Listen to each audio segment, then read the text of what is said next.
Hello everyone, welcome to KM Scholar. How are you all? I hope you are doing good. My name is Vanita और हम cover कर रहे हैं class 11 chemistry का chapter 3 classification of elements and periodicity in property. So हम cover कर रहे हैं periodic trends in properties of element. So there are two types of trend. First is physical trend and second is chemical trend.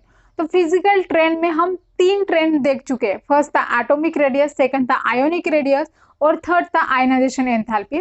आज की class में हम एक नया ट्रेंड पढ़ने वाले हैं, नया एक फिजिकल ट्रेंड पढ़ने वाले हैं, वो है इलेक्ट्रॉन गेन एंथैल्पी. तो ये इलेक्ट्रॉन गेन एंथैल्पी क्या होते हैं इसे हम सबसे पहले समझ लेते हैं. फॉर एग्जांपल एक एटम है, ठीक है, ये एटम का पॉजिटिव चार्ज, ये इसकी शेल है. मान लो एक एटम है और यहाँ पे है इलेक्ट्रॉन. अब ये एटम ना इस इलेक्ट्रॉन को अपनी तरफ लेना चाह रहा है, यानी कि इस एटम को ये इलेक्ट्रॉन चाहिए, ये एटम इस इलेक्ट्रॉन को लेना चाह रहा है. तो जब ये एटम इस इलेक्ट्रॉन को अपनी शेल में लेता है ना, मान लो यहाँ पे ले लिया, अपने शेल में इस इलेक्ट्रॉन को लिया इसने, एटम ने, और तब इस एटम ने एक एनर्जी रिलीज की. यहां से एनर्जी क्या की? एनर्जी रिलीज की. तो इसी को कहा जाता है electron gain enthalpy. For example मान लो कि आपने एक नई कार खरीदना चाहते थे बहुत दिनों से, तो आपकी एक इच्छा ये पूरी हो गई. अब ये इच्छा पूरी होने के बाद आप क्या करोगे? सेलिब्रेट करोगे. तो सेलिब्रेट करने के बाद आपसे जो एनर्जी निकलेगी ना आपके बॉडी से, तो उसी तरीके से ये एक एटम है, ये ना इस इलेक्ट्रॉन को लेना चाह रहा था और ये इलेक्ट्रॉन इस एटम का नहीं है, ये इलेक्ट्रॉन बाहर का है. तो ये एटम इस इलेक्ट्रॉन को लेना चाह रहा था, यानी कि अपनी तरफ अट्रैक्ट करना चाह रहा था, इस इलेक्ट्रॉन को अपनी तरफ लेना चाह रहा था. जब इस एटम को ये इलेक्ट्रॉन मिल जाएगा, तो ये एटम ये इलेक्ट्रॉन मिलने के बाद यहां से एक एनर्जी रिलीज करेगा. यानी कि जैसे गाड़ी मिलने के बाद आप गाड़ी मिलने की खुशी में सेलिब्रेट कर रहे थे, उसी तरीके से ये एटम क्या करेगा? ये इलेक्ट्रॉन मिलने की खुशी में एक एनर्जी रिलीज करेगा. तो उसी एनर्जी को कहा जाता है electron gain enthalpy. I hope you got this. अब देख लेते हैं इसकी डेफिनेशन. तो डेफिनेशन क्या है? When a electron is added to a neutral gaseous atom to convert it into a negative ion, the enthalpy change accompanying the process is defined as the electron gain enthalpy. क्या होता है? जब हम electron को add करते हैं किस में? न्यूट्रल गैसियस एटम में. यहाँ पे ये बहुत इंपॉर्टेंट है, neutral gaseous atom. Gaseous atom क्यों होना चाहिए? क्योंकि ये हम पढ़ चुके हैं आयनाइजेशन एंथैल्पी में. गैसियस एटम क्यों होना चाहिए? क्योंकि गैसेस का जो मॉलिक्यूल रहता है वो सिंगल मॉलिक्यूल रहता है, वो कंबाइन नहीं रहता है एज कंपेयर टू सॉलिड. तो इसलिए हम यहाँ पे गैसेस का मॉलिक्यूल लेते हैं. तो क्या इलेक्ट्रॉन को हम ऐड करते हैं न्यूट्रल गैसियस एटम में और वो कन्वर्ट किस में होता है? निगेटिव आयन में. उससे हम एक इलेक्ट्रॉन देते हैं. पहले एटम न्यूट्रल रहता है, बाद में हम उसमें इलेक्ट्रॉन ऐड करते हैं न्यूट्रल गैसेस एटम में. इलेक्ट्रॉन ऐड करने के बाद वो बन जाता है निगेटिव आयन, और जब वो निगेटिव आयन बन जाता है तब उसके एनर्जी में चेंजेस होते हैं. उसी को बोला जाता है इलेक्ट्रॉन गेन एंथैल्पी. इसका मतलब ये ना आयनाइजेशन एंथैल्पी का अपोजिट है. आयनाइजेशन एंथैल्पी में क्या हो रहा था? हम इलेक्ट्रॉन को रिमूव करने के लिए वहां पे एनर्जी लगा रहे थे. यहाँ पे क्या है? हम इलेक्ट्रॉन को देने के लिए एनर्जी लगा रहे हैं. तो ये दो डिफरेंस है. तो यही दो डिफरेंस है इलेक्ट्रॉन गेन एंथैल्पी का और आयनाइजेशन एंथैल्पी का. इलेक्ट्रॉन गेन एंथैल्पी को डेल्टा Eg से डिनोट किया जाता है. डेल्टा Eg से डिनोट किया जाता है. Eg मतलब क्या होता है? Electron gain. अगर बात करते हैं इसके यूनिट के, तो इसका यूनिट होता है किलो जूल पर मोल इनवर्स. तो हमने क्या पढ़ा कि इलेक्ट्रॉन गेन एंथैल्पी क्या होती है? इलेक्ट्रॉन गेन एंथैल्पी एनर्जी को रिलीज करती है. ठीक है, एनर्जी को रिलीज करती है, उसी को हम बोलते हैं electron gain enthalpy. Generally electron gain enthalpy जो है वो एक्सोथर्मिक होती है. क्यों एक्सोथर्मिक होती है? क्योंकि वो एनर्जी को रिलीज करती है। अब यहाँ पे देखो और एक कॉन्सेप्ट है, वो है इलेक्ट्रॉन एफिनिटी का। इलेक्ट्रॉन गेन एंथैल्पी को ही हम इलेक्ट्रॉन एफिनिटी बोलते हैं। इलेक्ट्रॉन एफिनिटी और इलेक्ट्रॉन गेन एंथैल्पी में क्या डिफरेंस होता है? इलेक्ट्रॉन गेन एंथैल्पी हम किसे बोलते हैं? जब ये एटम इलेक्ट्रॉन को लेता है तब ये एनर्जी रिलीज करता है ना, तो ये एनर्जी इसने क्यों रिलीज की? क्योंकि इसका यानी कि ये एटम का इस इलेक्ट्रॉन के तरफ क्या है? लगाव है, चाहत है। तो एफिनिटी का मतलब क्या होता है? Electron affinity. तो एफिनिटी का मतलब क्या होता है? एफिनिटी का मतलब होता है चाहत किसी के प्रति। तो यहाँ पे है एटम और इस एटम की चाहत है इस इलेक्ट्रॉन के प्रति, ये इस इलेक्ट्रॉन को लेना चाहता है, यानी कि इसका अट्रैक्शन है उस इलेक्ट्रॉन की तरफ। तो इसी कॉन्सेप्ट को हम कहते हैं इलेक्ट्रॉन एफिनिटी। इलेक्ट्रॉन के प्रति चाहत, इसी को बोला जाता है इलेक्ट्रॉन एफिनिटी। अब यहाँ पे देखो हमने क्या पढ़ा है कि इलेक्ट्रॉन गेन एंथैल्पी क्या होती है? जब एनर्जी रिलीज होती है उसी को हम बोलते हैं इलेक्ट्रॉन गेन एंथैल्पी। इसका मतलब इलेक्ट्रॉन गेन एंथैल्पी जो है वो क्या होती है? एक्सोथर्मिक होती है। एक्सोथर्मिक। क्यों एक्सोथर्मिक होती है? क्योंकि ये एनर्जी को रिलीज करती है और हमें पता है जब एनर्जी रिलीज होती है वो कौन सी एनर्जी होती है? वो एक्सोथर्मिक एनर्जी होती है। और जब एनर्जी को एब्जॉर्ब किया जाता है तब कौन सी एनर्जी होती है? वो होती है endothermic energy. Endothermic energy. But यहाँ पे क्या है? एनर्जी रिलीज हो रही है, मतलब इलेक्ट्रॉन गेन एंथैल्पी जो है वो क्या है? एक्सोथर्मिक एनर्जी है। इसका मतलब एक्सोथर्मिक मतलब क्या होता है? निगेटिव। इसका मतलब इलेक्ट्रॉन गेन एंथैल्पी जो है वो हमेशा क्या होती है? निगेटिव इलेक्ट्रॉन गेन एंथैल्पी होती है। बट मैं यहाँ पे आपको एक चेतावनी दे देती हूँ, हम पढ़ रहे हैं केमिस्ट्री और केमिस्ट्री में होता है एक्सेप्शन। तो यहाँ पे भी एक्सेप्शन है। हमने क्या पढ़ा है? जब एनर्जी रिलीज होती है वो होती है एक्सोथर्मिक, इसका मतलब negative electron gain enthalpy. But यहाँ पे कुछ एक्सेप्शन है, कुछ केस में एंडोथर्मिक भी होती है, यानी कि पॉजिटिव इलेक्ट्रॉन गेन एंथैल्पी होती है। हमें कुछ इलेक्ट्रॉन को सप्लाई करने के लिए एनर्जी सप्लाई करनी पड़ती है, उसी को बोला जाता है एंडोथर्मिक इलेक्ट्रॉन गेन एंथैल्पी। तो हम अब देख लेते हैं कि एंडोथर्मिक इलेक्ट्रॉन गेन एंथैल्पी किस किस केसेस में होती है। फॉर एग्जांपल मान लो ये एक एटम है, इस एटम के जितने भी शेल है यानी कि जितने भी इलेक्ट्रॉन है ना इस एटम में, वो या तो हाफ फील्ड है या तो वो फुल्ली फील्ड है। और हमने क्या पढ़ा है? कोई भी जब एटम हाफ फील्ड या फुल्ली फील्ड होता है वो स्टेबल होता है, उसे इलेक्ट्रॉन की जरूरत नहीं होती है, वो ऑलरेडी स्टेबल होता है। तो इस वाले केस में क्या होता है? एंडोथर्मिक एनर्जी सप्लाई की जाती है, यानी कि बाहर से एनर्जी दी जाती है इलेक्ट्रॉन को गेन करने के लिए। तो ये केसेस होते हैं हाफ फील्ड और फुल्ली फील्ड वाले एलिमेंट में। तो आप देखते हैं कि हमारे पीरियोडिक टेबल में कौन कौन से वो एक्सेप्शनल केस है जिसमें हाफ फील्ड और फुल्ली फील्ड इलेक्ट्रॉनिक कॉन्फ़िगरेशन होता है। तो सबसे पहले होता है ग्रुप 2 के जितने भी एलिमेंट है। ग्रुप 2 के कौन से एलिमेंट होते हैं? ग्रुप 2 का इलेक्ट्रॉनिक कॉन्फ़िगरेशन क्या होता है? NH2। ग्रुप 2 में जितने भी एलिमेंट होते हैं ना, जितने भी एलिमेंट होते हैं, अगर आप इसका इलेक्ट्रॉनिक कॉन्फ़िगरेशन देखोगे तो क्या होता है? फर्स्ट सब में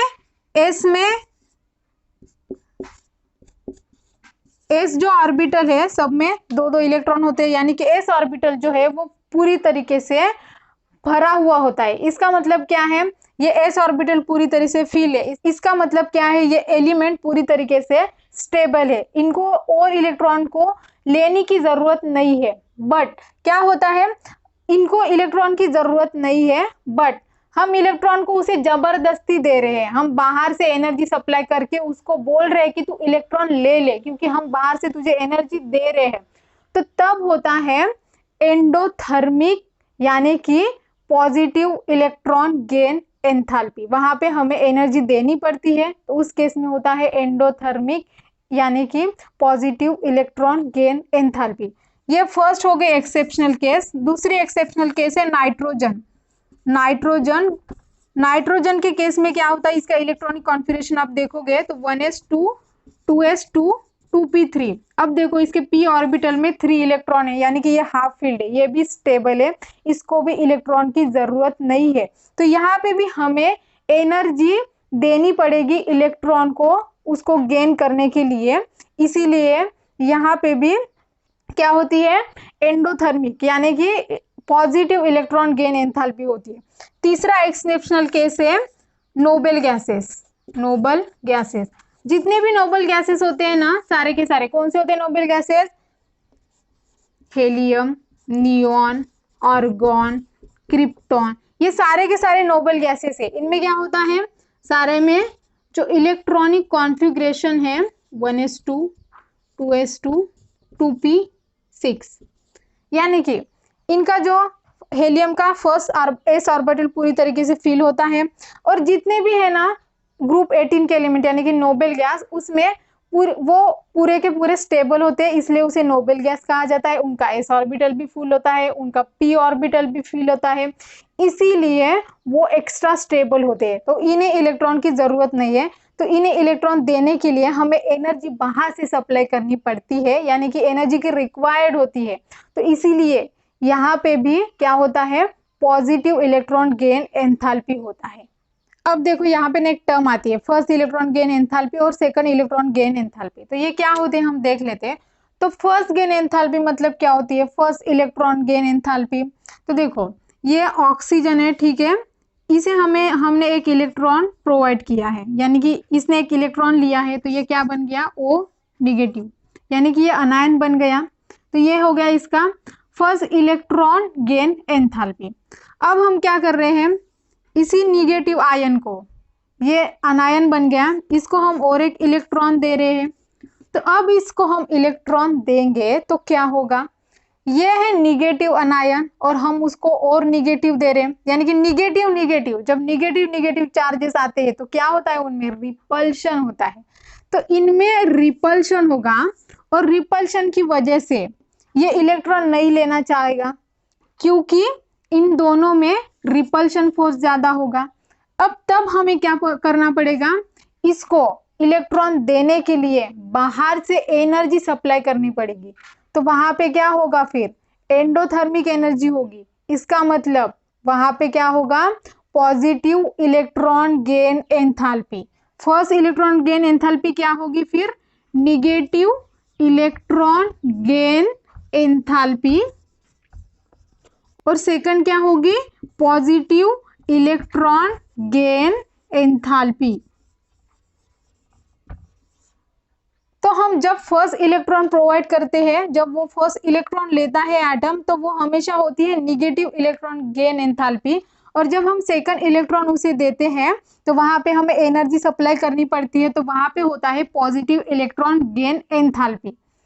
आई होप आपको समझ में आ गया होगा कि इलेक्ट्रॉन गेन एंथैल्पी क्या होती है। तो इलेक्ट्रॉन गेन एंथैल्पी क्या होती है, जब भी कोई इलेक्ट्रॉन हम ऐड करते हैं किसी एटम में, तो जो एनर्जी रिलीज होती है वही होता है इलेक्ट्रॉन गेन एंथैल्पी। तो अब देखते हैं कि हमारे पीरियोडिक टेबल में ये इलेक्ट्रॉन गेन एंथैल्पी किस तरह से होती है। तो अगर बात करते हैं हमारे पीरियोडिक टेबल में, जैसे हम लेफ्ट से राइट जाते हैं ना पीरियोडिक टेबल में, वैसे वैसे क्या होता है, एटॉमिक नंबर बदलते जाता है, यानी कि एटॉमिक नंबर इंक्रीज होते जाता है। इसका मतलब नंबर ऑफ प्रोटॉन्स बढ़ते हैं, पॉजिटिव चार्ज बढ़ते हैं। तो जब पॉजिटिव चार्ज बढ़ते हैं तो उसमें इलेक्ट्रॉन को ऐड करना काफी आसान होता है।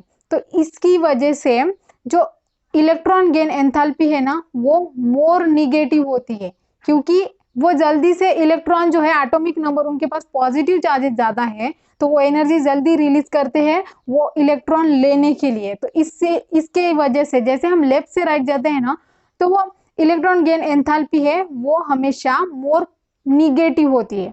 और जैसे हम ग्रुप की बात करें, ऊपर से नीचे आते हैं तो एटॉमिक साइज बढ़ते जाता है, न्यूक्लियस से इलेक्ट्रॉन दूर होते जाता है, तो इलेक्ट्रॉन को ऐड करना थोड़ा मुश्किल हो जाता है। तो इसीलिए जैसे हम ऊपर से नीचे आते हैं ना, तो इलेक्ट्रॉन गेन एंथैल्पी जो है वो लेस निगेटिव होती है। बट यहाँ पे ना दो एक्सेप्शन है। फर्स्ट एक्सेप्शन है क्लोरीन और फ्लोरीन का, और दूसरा है सल्फर और ऑक्सीजन का। तो यहाँ पे देखो क्या होता है, फ्लोरीन और ये है क्लोरीन, ठीक है, और यहाँ पे है ऑक्सीजन और यहाँ पे है सल्फर। तो यहाँ पे क्या होता है, फ्लोरीन से भी ज़्यादा क्लोरीन का जो इलेक्ट्रॉन गेन एंथैल्पी है वो ज़्यादा होता है, और यहाँ पे सल्फर का ऑक्सीजन से ज़्यादा होता है। जबकि होना क्या चाहिए था, फ्लोरीन का ज़्यादा होना चाहिए था, क्योंकि हम ग्रुप में जैसे ऊपर से नीचे आते हैं तो क्या होता है, लेस निगेटिव होते जाता है। तो ये लेस निगेटिव होना चाहिए था क्योंकि ये फ्लोरीन के नीचे है क्लोरीन, बट ऐसा नहीं होता। अब क्यों ऐसा नहीं होता, देखो फ्लोरीन में क्या होता है, एटॉमिक रेडियस जो है इसका स्मॉल होता है एज कंपेयर टू क्लोरीन से। तो फ्लोरीन में और हम इलेक्ट्रॉन ऐड करेंगे, ये है फ्लोरीन का एटम। अब फ्लोरीन के एटम में, और ये है क्लोरीन का एटम, क्लोरीन का एटम बड़ा है, ठीक है। तो क्लोरीन के एटम में देखो, फ्लोरीन के एटम में अगर हम यहाँ पे एक इलेक्ट्रॉन ऐड करेंगे, यानी कि इसके ऑलरेडी शेल भरे हुए हैं, अब इसमें हम और एक इलेक्ट्रॉन ऐड करेंगे, तो इलेक्ट्रॉन और इलेक्ट्रॉन जब मतलब एटॉमिक रेडियस छोटा होने की वजह से इलेक्ट्रॉन पास में आएंगे तो थोड़ा रिपल्शन होगा, इलेक्ट्रॉन एक दूसरे से दूर ढकले जाएंगे। और यहाँ पे क्या होगा, एटॉमिक साइज इसका बड़ा है तो ये इलेक्ट्रॉन जो है वो बड़े आसानी से इसके शेल में रह सकते हैं। मैं इसका एग्जांपल देती हूँ। फॉर एग्जांपल, एक छोटा घर है, बड़ा घर है, तो बड़े घर में ज़्यादा लोग रह सकते हैं लेकिन छोटे घर में ज़्यादा लोग नहीं रह सकते। अगर छोटे घर में ज़्यादा लोग आ जाएंगे तो क्या हो जाएगा, उन्हें एडजस्ट करने में प्रॉब्लम हो जाएगी। तो यही सेम कॉन्सेप्ट है यहाँ पे। फ्लोरीन का साइज होता है छोटा एज कंपेयर टू क्लोरीन से, तो इसके वजह से यहाँ पे इलेक्ट्रॉन आएंगे तो इसमें थोड़ा रिपल्शन होगा एज कंपेयर टू क्लोरीन से, और क्लोरीन में अगर इलेक्ट्रॉन आएगा तो वो बड़े आसानी से रहेगा। तो इसीलिए इसका जो इलेक्ट्रॉन गेन एंथैल्पी है ना क्लोरीन का, वो ज़्यादा होता है एज कंपेयर टू फ्लोरीन से। तो उसी के जैसा है ऑक्सीजन और सल्फर का ज़्यादा होता है ऑक्सीजन से। आई होप आपको समझ में आ गया होगा कि इलेक्ट्रॉन गेन एंथैल्पी क्या होती है, फर्स्ट इलेक्ट्रॉन गेन एंथैल्पी क्या होती है, सेकंड इलेक्ट्रॉन गेन एंथैल्पी क्या होता है। फर्स्ट इलेक्ट्रॉन गेन एंथैल्पी किसी भी एटम की हमेशा निगेटिव होती है क्योंकि एनर्जी रिलीज की जाती है, और सेकंड गेन एंथैल्पी हमेशा पॉजिटिव होती है क्योंकि हमें एनर्जी सप्लाई करनी पड़ती है। अगर ये वीडियो आपको थोड़ी सी भी हेल्पफुल रही हो तो चैनल को कर दीजिए सब्सक्राइब एंड वीडियो को कर दीजिए लाइक एंड शेयर।